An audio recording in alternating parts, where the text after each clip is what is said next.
Hey everyone, welcome back to another video. Today I'm going to be doing my VCT EMEA Week 2 power rankings. I'm going to go through all 11 teams, rank them into these 5 tiers, and give a little recap of what their Week 1 was like. If you guys enjoy, make sure to leave a like and subscribe, really helps me out. Uh, Also, go check out my Twitter, link is in the description. I post weekly player rankings on there for all 3 of the regions that I cover, being America, Pacific, and EMEA. And yeah, without further ado, let's get right into it. So we're going to start with this bad tier, and I'm going to try to go a little bit quickly, just because there's a thunderstorm and I don't want my PC to like shut off mid-recording or something like that. So we'll start off with Gentlemates and Giants staying at this bottom tier. Actually, Giants is coming down, just because I think Gentlemates was pretty clearly the worst team, but these teams seemed super evenly matched in the game that they played. I'm going to be honest, I barely watched the game that they played. I just kind of sat there and had it on the background because I don't want to watch the 2 worst teams in the EMEA play. So I don't really have too much to say. Like, I mean, I don't even remember what the fuck happened. I know Takas played pretty poorly on one of the maps and single-handedly lost it for them. People were saying Cadaver played well. Uh, Based on stats, Cloud didn't play too well. Purple played pretty well. So I don't know. Not a ton to speak about there. I'll probably analyze these teams a little bit more next week when they're playing better teams, like Giants are playing Koi. I'll still watch that. And then Gentlemates also play Koi. Awesome. Anyways, we'll move on to BBL in the next tier, which I think they are still a tier above these 2 bottom teams, but man, do they suck right now. Um, Ever since that run that they went on in stage 1, beating like Navi, Heretics, who they beat? Yeah, they beat Koi, Heretics, Navi back to back to back, and then lost to Giants and Foot to miss out on playoffs, and then have lost to Fnatic and Carmine Core. The Fnatic game was kind of close. Actually, no, it was really close. But which is the main reason that they're in this tier. But the Carmine Core game, that was not close. That might have just been a symptom of being like having 2 games in the same week. I thought that Fnatic game was pretty winnable for them. They almost did it. So I don't know. I am not super down on BBL, especially because their players look good. Like Elite doesn't look as great, but Reezy and Kushner looked so good. And I just want to see this team again next week, playing against maybe a worse team in Liquid, and maybe they can show a little bit more. Next up into this frisky tier, where we're going to start with Koi, which I'm pretty sure this is the highest they've been all season for me. Just because I think last split they kind of gradually moved up throughout the weeks. I don't think they started at the bottom for me, or they were close to it, maybe. Um, but like, I mean, last split was just a nightmare for them. They start off so badly against Liquid and BBL, 2 awful games, and then they play Fnatic, almost beat them on the map, then get just fucking destroyed on a comeback. And then I think the next map was not very close. Yeah, it was 13-4. Then they beat Vitality in the last week of the season, which was insane. And then they come out, play a pretty close game with Foot. I think some of these guys looked pretty good. Like Rubinho, I still think is a really solid smokes player. Camo played better. Shados is getting better on this Sentinel role still. I still think there is room to grow. I still think he is the worst Sentinel player in EMEA, but honestly, that's a really high bar. Like, I still think he'd be like top half in Americas. Let me pull up my player rankings real quick. Let me see. I would have him at 6 or 7 in my Americas. And then in my Pacific, I'd have him 8, I believe. Which I think there's some players that are above him that are too high, actually. But I'd have him 8. So, like, he's not a bad Sentinel player. I just think he was been playing the wrong role for a while, despite being a good player. I don't know. He's getting better on it, and you like to see that. Shadow's playing pretty well, calling a decent game. Not anything great, but whatever. And then Starzo, just it is not good enough anymore. I don't know. He's just. I said it at the beginning of the year. I don't understand why this team kept Starzo heading into 2024, but they did. and I don't get why people still rate him a little bit, but he's just not good. Then we have Liquid, who I think showed some stuff against Vitality, at least on Lotus. Um, Icebox was a little weird to me, at least. I didn't watch all of that map. Like I missed some, like pretty much the middle half of the map, and then I watched like the end of regulation and the end of OT. I just I don't know. Like I don't want to call out Nats because I still think he is an extremely good player. But man, some of his decision making is so bad. Like there was one of the rounds on Icebox where it was, I think they were on CT on in OT or something like that. I don't remember exactly when it was, but I'm pretty sure they were on CT side. And they, yeah, okay, they hear the entire uh Vitality team rotating to B, and instead of playing like on the site and like playing to deny the plant on Icebox B site, he decides to put up his Viper orb and sit in it and wait for it to drop and try to get a kill. I think he got one, but like, bro, you just need to wait for the orb to drop.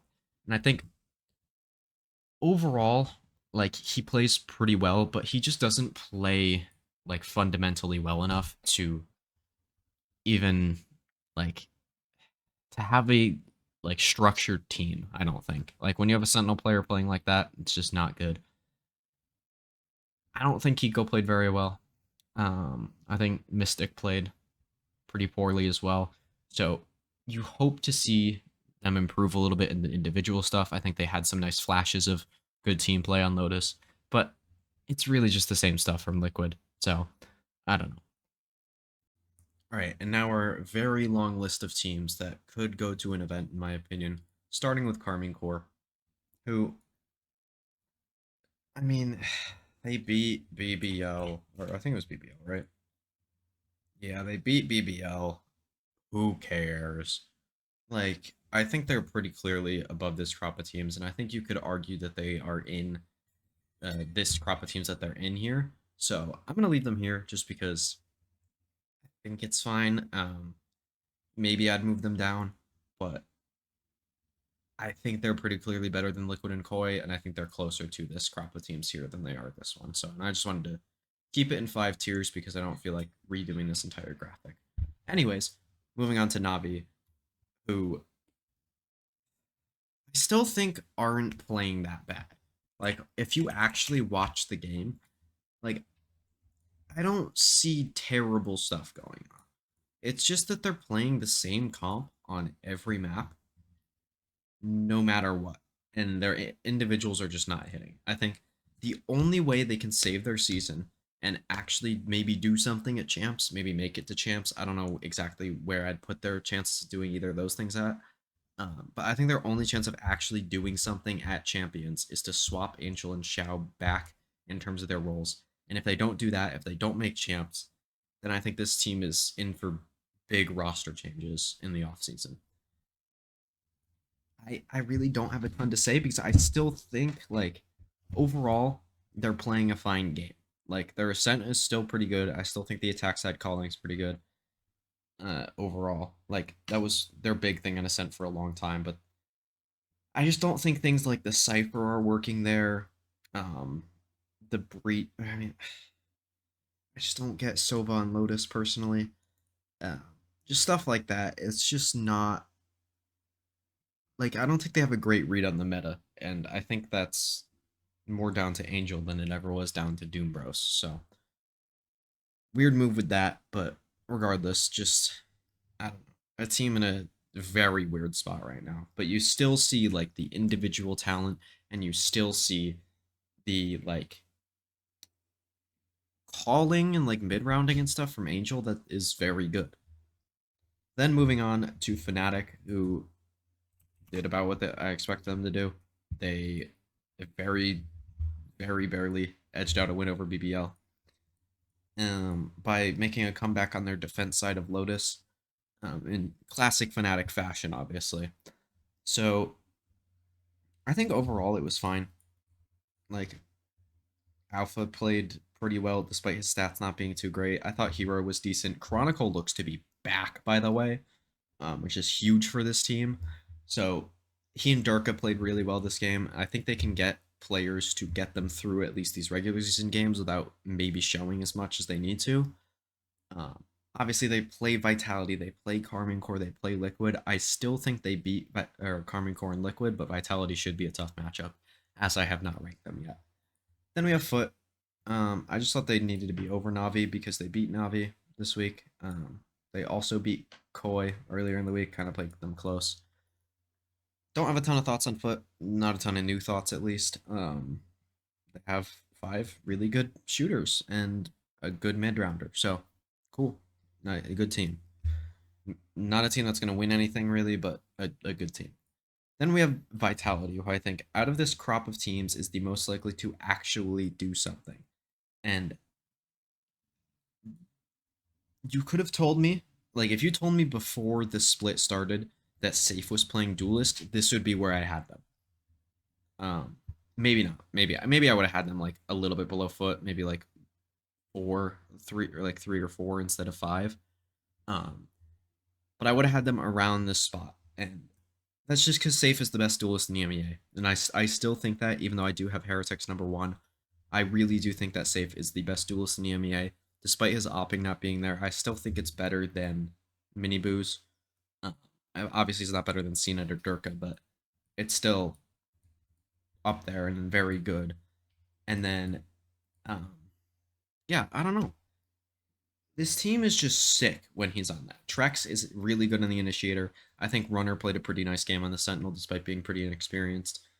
Sender's looking good as an individual. If Kix can just pick it up for games that Sender doesn't maybe play as well since he's IGLing, I think this team could be really, really good. Maybe get up into this tier with Heretics, but I doubt it just because it's Heretics. And yeah, I mean, I'm just a team that I've been very high on the whole year and haven't really done a ton with it, but I think with Safe on Duelist, this team has unbelievable potential, even more than they did before. And then Heretics staying at #1. I mean, they absolutely stomped the shit out of Navi, and I don't think there's too much else to say, other than Wu actually might be Jesus.